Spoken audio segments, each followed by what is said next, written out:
Hi guys, today magluluto tayo ng Scottish traditional Balmoral chicken. Pero kakaiba yung sa akin. Yung original na chicken Balmoral kasi, yung ingredients nun ay, yung palaman niya ay haggis. Yung sa akin iba. Tuturuan ko kayo step by step kung paano siya gawin. So una, ano natin yung chicken. Para bang mag-create kayo ng packet para ipalaman yung yung original na Balmoral chicken guys, yung pinapalaman ay yung haggis talaga. Kasi ako ayaw ko ng haggis, ewan ko ba, hindi naman ako kakain ito. Yung anak ko naman at saka yung asawa ko.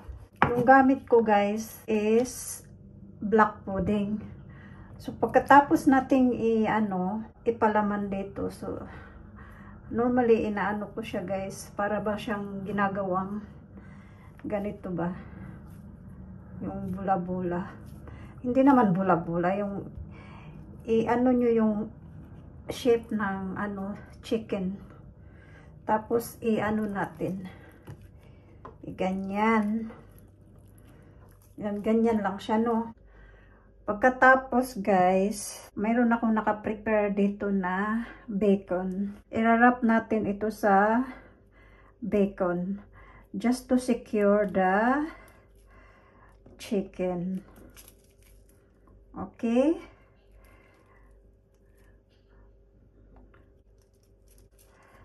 Okay?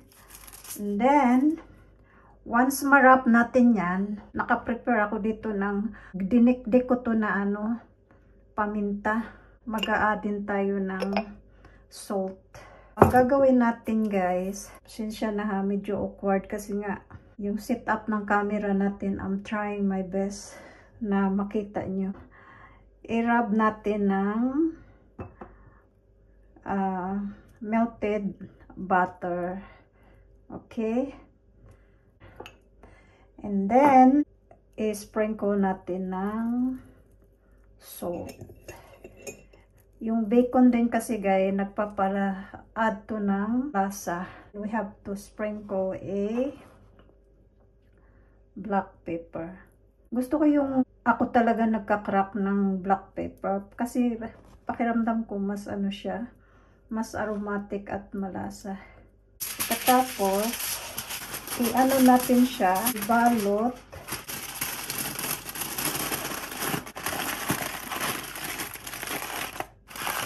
Ayan. Ganyan. Gawa lang kayo ng parcel. Tapos, lagay natin dito. Ayan na. May gawa na tayong isa. Gawa pa tayo ng isa pa para sa bunso. Ayan. So, one for my husband. One for my son.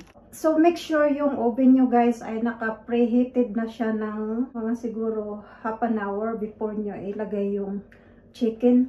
I-bake natin ng 20 minutes muna. 30 minutes in total, pero i-bake nyo muna ng 20 minutes. I-open natin yung itong foil and then ibalik sa oven ng 10 minutes para mag golden brown yung bacon on top. So, ilalagay ko na to sa oven, guys.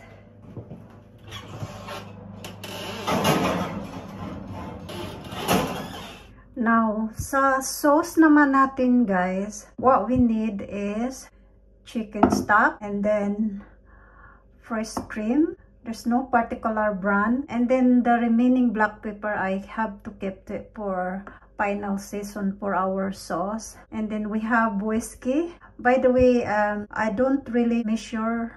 Tansya nyo lang. Kung ilan ang lulutuin nyo, tansyahin nyo lang kung gaano din karami yung sauce na gagawin nyo. And then we have the butter as well. Mustard.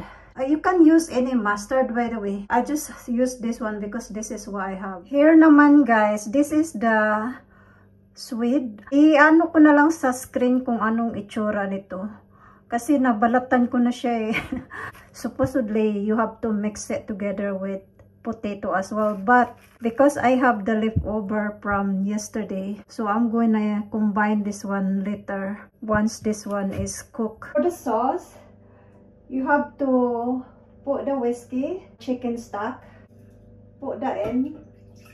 I-heat up nyo muna yung whiskey until wala na yung amoy ng whiskey. Just keep on stirring. Doing this until the water reduces a little bit. So once the water reduces a little bit, we have to add our cream. So now the chicken broth is reduced. Let's add our cream.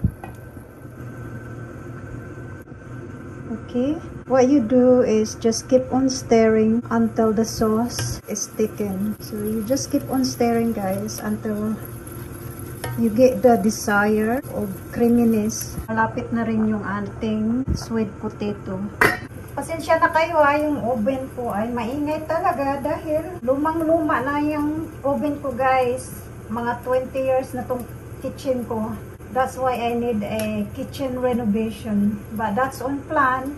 Pahinga-pahinga muna kasi yung toilet namin hindi pa talaga tapos. Naghihintay pa rin kami sa magpipintura ng toilet. Kaya hindi ako nagpo-cooking vlog na madalas, guys. The reason, the oven. It's so annoying. Nobody listen your vlog when this noise, you know. Keep on stirring. Oh, my mustard. Let's add the mustard.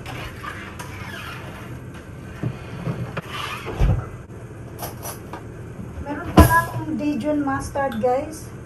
Hindi ko nakita. Just that one.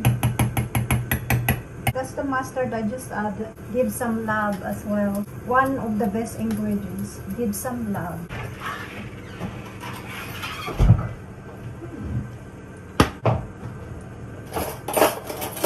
So, ito na, guys. Yung sweet ay malambot na.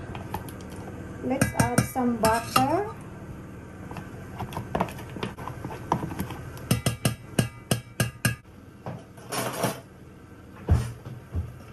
Then mash. Ihalo ko yung natirang mash kahapon. Kasi dapat naman kasi ano eh, mix talaga yan.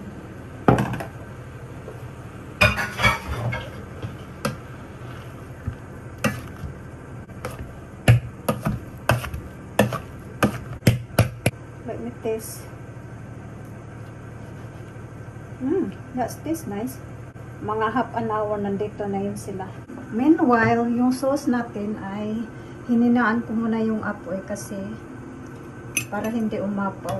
Nilagyan ko na to ng asin at saka black pepper. Tama na yung timpla niya, guys. Hintay ko lang siya ng konti tapos i-add natin yung butter. Dapat ganito yung ano niya ba? Yung thickness niya. Hindi na lahat, isi-serve na lang natin. Andito na yung bunso ko. Yung asawa ko na lang, hinintay ko. Ito na! Aray, ang init. Ayan na ang ating chicken. Chicken balmoral. Serve na natin to.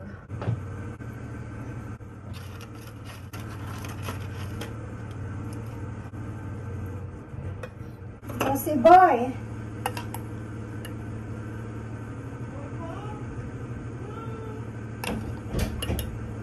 Want your sauce on top of the mash. Don't add salt because the sauce is already, you know, like enough salt in it. You got the big bit, by the way.